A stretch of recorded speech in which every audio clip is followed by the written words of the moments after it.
In this short class, we're going to be talking about some of the ways that cannabis can help you and some of the ways that it cannot help you.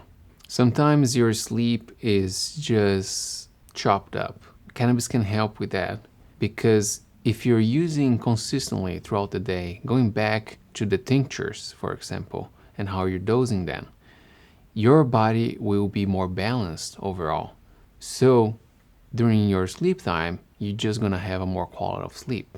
Now, if you're using tinctures at night or edibles, keep in mind that even if you are sleeping through the night, that might not be the best quality of sleep.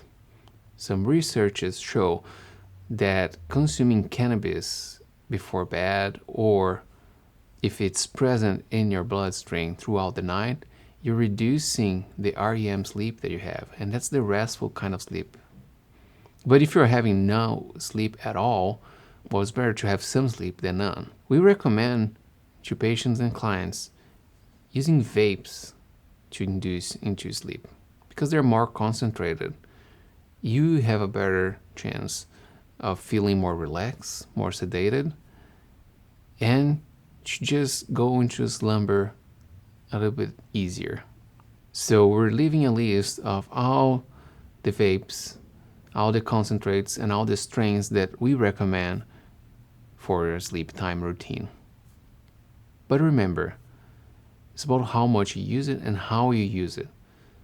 So create a healthy bedtime ritual. Like we were talking about before, breathing, using essential oils, using things that complement the habits that you're already creating and the wellness routine that you want to establish for feeling better. For example, linalool present on lavender and cannabis, it's relaxing. Put that with a purple light and you're gonna have the most soothing and sedative slumber that you can have.